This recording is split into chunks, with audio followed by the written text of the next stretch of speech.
สบายดียามเช้าพี่น้องเอ้ยตื่นมาฝนตกตอนนี้ฝนตกแล้วฝนลง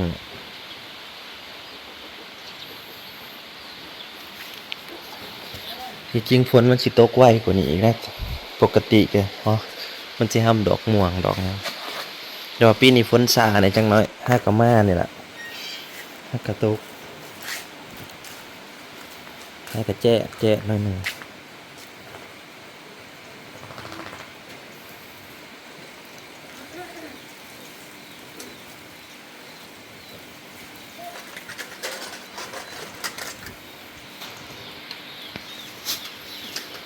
ตกก็บ่แห้งเลยตกซ้ำนี่แหละพี่น้องเอ้ย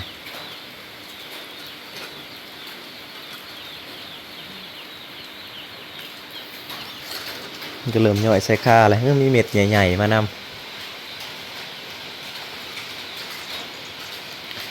เพื่อไปครั้งแรกของปีนี้พี่น้องเอ้ย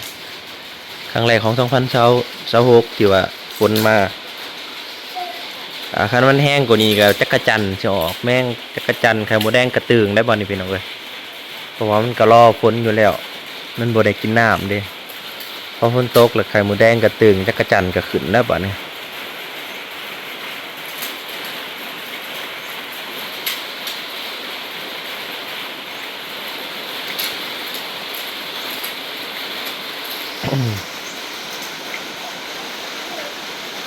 อย่าเสียค่า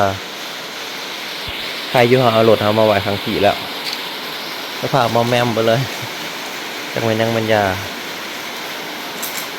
เราไปลุยว่านในกี่ฝุ่นแต่กุ้ม มันนี่ครับ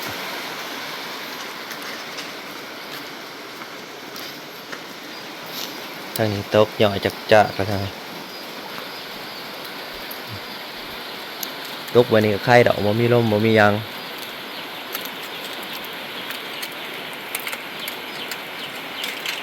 ยันบ่มีลมมียังแหละฝนก็นะปกติอยู่แท้ว่าตกห้ามดอกม่วงดอกยังไงแต่เก่ามันจะตกแต่เดือน3พุ่นแต่ว่ามันเลยมาพอเดือน4แล้วถ้าตกเฮิงๆแน่ก็ไข่หมูแดงน่ะตึงไม่ต้องเอ้ยบัดนี้โอเคแล้ว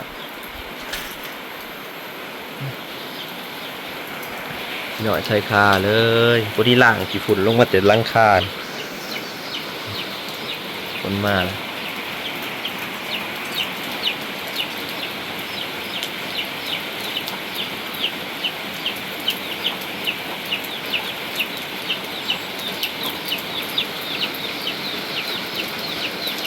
ลังคาจะเทิงไม่ได้กี่ฝุ่นแล้วไม่ได้กี่ฝุ่นเป็นเปื้อนแล้วมันหย่อยลงมาแห้งมากเลยพี่น้องเอ้ยบอดน้ำไหลตาดเลย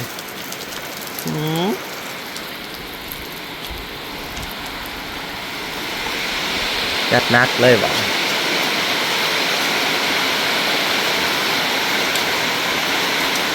จัดนักให้เลยเพราะว่าอากาศมันร้อนอบอ้าวอะไรได้พี่น้องอบอ้าวแต่เมื่อวานนี่นะเขาไปงานนะป๊อดร้อนอะไรหรอ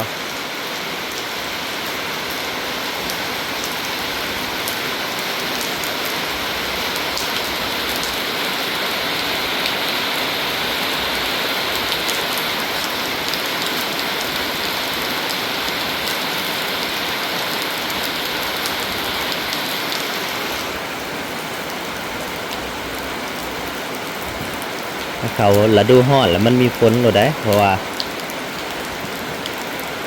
ความร้อนมันมาดันกับความเย็นแล้วมันเลยเกิดฝน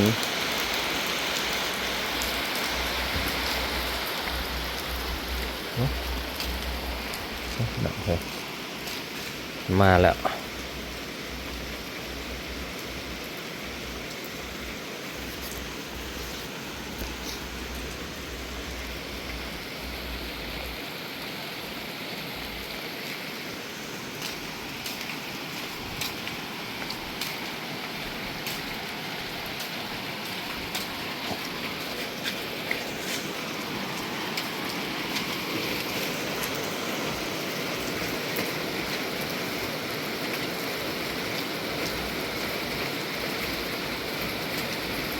ต้นไม้ก็ได้กินน้ำพ้นครั้งแรกของปีเนาะ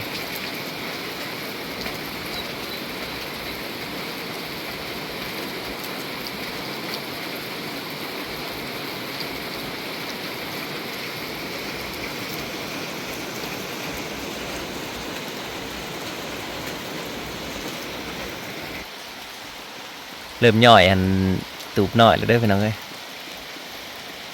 มาย่อยตูบหน่อยย่อยแล้ว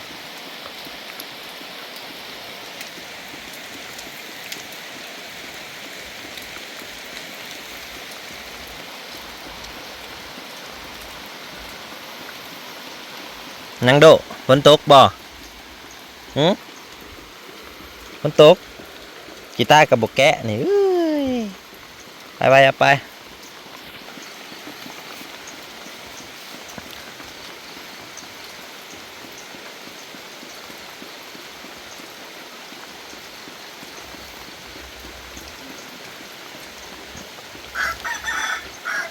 ขากเกลีพี่น้องเอ้ย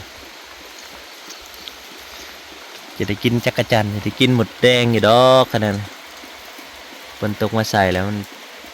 ไข่ขึ้นมาอยู่ดอก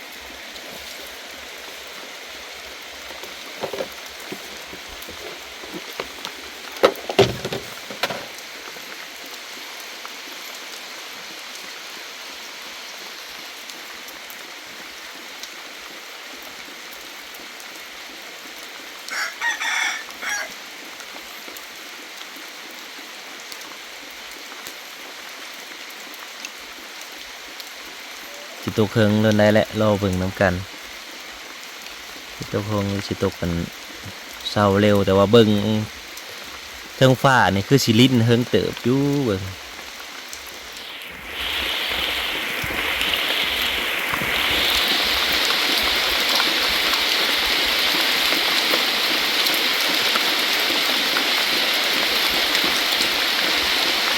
ตกสบายกล้วยเนาะละอองไว้เป็นเม็ดเป็นเม็ดจ้ะ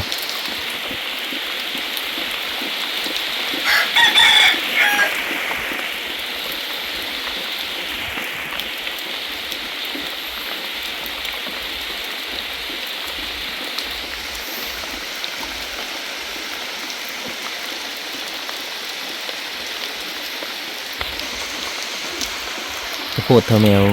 มาหอยวันนี้บ่เราจะเห็ดแบบเห็ดพันธุ์มันบ่ไว้ปลูกยำฝนได้คักดูพี่น้องเอ้ยอากาศดีขนาดมื้อนี้ว่าอยู่นะอากาศมันแปลกๆแต่ว่านนี่ร้อนจนว่าเหือจนสำอาบน้ำเมื่อวานนี่อ๋อโถร้อนอะลีรอนี่เอ้ามันต้องโต๊กว่ะตื่นเช้าโต๊กอะลีเพราะว่ามันเตือนพายุเข้าช่วงนี้นะพายุเข้าพายุฝนเข้าเด้อ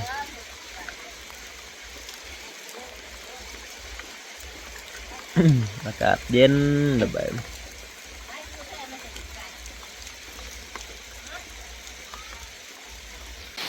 ตกมาโดนเติบเลยได้พี่น้องเอ้ย คือว่ารอบนี้ก็จัดนักเติบอยู่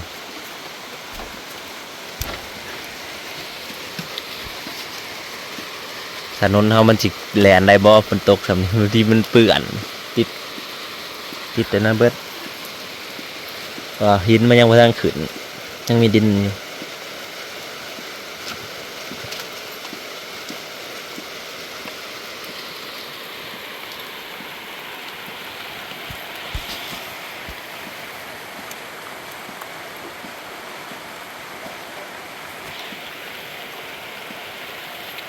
ซื้อถ่านมาให้เขาแม่น้องเทนว่านเนี่ยลุงอยู่บ้านใหม่ให้เราลงถ่านแล้วบ่มีคนซื้อนะก็เลยแก่มา3 สอบ3 สอบเลยมาถามแม่น้องเทนว่าเอาบ่ถ่านมีแต่ถ่านใบติ้วงามๆนะเอาเพิ่นว่าเด่นยังบ่ทันไปส่งเพิ่นยังสิไปส่งเพิ่นอยู่เพิ่นเช้าซะก่อนจะไปส่ง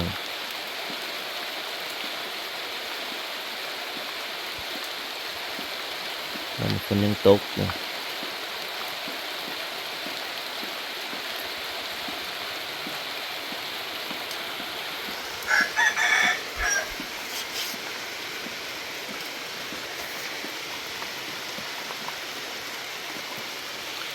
ต้นบางย่อมก็สุ่มสื่นแล้วฝนตกใส่บ่นมีแห้งยาวๆแล้ว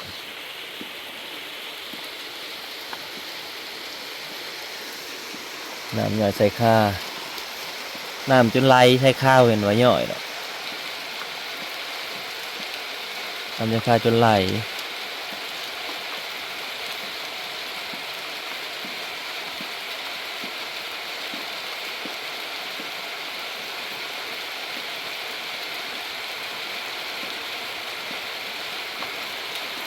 แล้วก็เริ่มตกวังเศร้าวังใดอะไรพี่น้องมากไหลมากกับตกวังใดเนี่ยปอกแปกคนอาดมาฝนตกมากก็ล่อเบิ่งไว้พี่น้องไข่มดแดงก็ต้องตึงแน่นอนไข่มดแดงตึงเยอะกระจันต้องออกไหมมันต้องหนักมีเนาอยู่เนากินหรอนะขณะฝนตกมาน่ะเนาอยู่เนากินหรอที่ว่าเปิดฤดูฝนนี่แหละนี่ฤดูร้อนแล้วมันเกิดมีฤดูฝนมาแล้วดอกถ้าฤดูหนาวแล้วฝนบ่ค่อยอยากตกปานใดแต่ในขั้นความร้อนมาปะทะกันแล้วเอาแล้วบัดฝนอะไรกับย่านอย่างเดียวย่านเพราะพายุฤดูร้อนนะอันลมหมุนนะตัวนั้นแหละอันตรายระยะแห้งตัวนั้นเพราะว่าช่วงไฟไหม้ป่าแถวนี้พี่น้องบาง2-3 มื้อขึ้นหลังไฟไหม้ป่าควันทีบอยู่ฝนตกมากก็คือสิไข่แน่อยู่บ้านไฟไหม้ป่าเห็ดเป็นเกิดมลพิษตีอากาศโบไหลอากาศมันยังคือเก่าอึ้งปิ่งโอ้ยหายใจกันยาก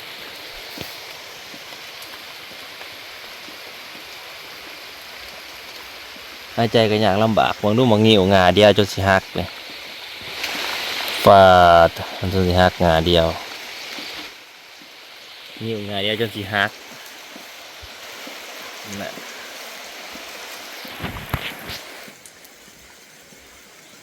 โดฝนตกเป็นอะไรฮะหนาวบ่โดฝนตกใส่หมอหนาวอยู่ดอกเนาะพอกันใหม่เด้อพี่น้องขอบคุณนาราที่มาหับชมเนาะเดี๋ยวอัปเดตให้เบิ่งเรื่อยๆฝนตกคืออากาศดีที่สุดแหละเมื่อนี้คักหลายแต่ว่ายังบ่กล้าแข่งในฝนใหม่นี่เพราะว่าเป็นหวัดเป็นไอเป็นไข้แล้วมันฝนใหม่เนี่ยอันตราย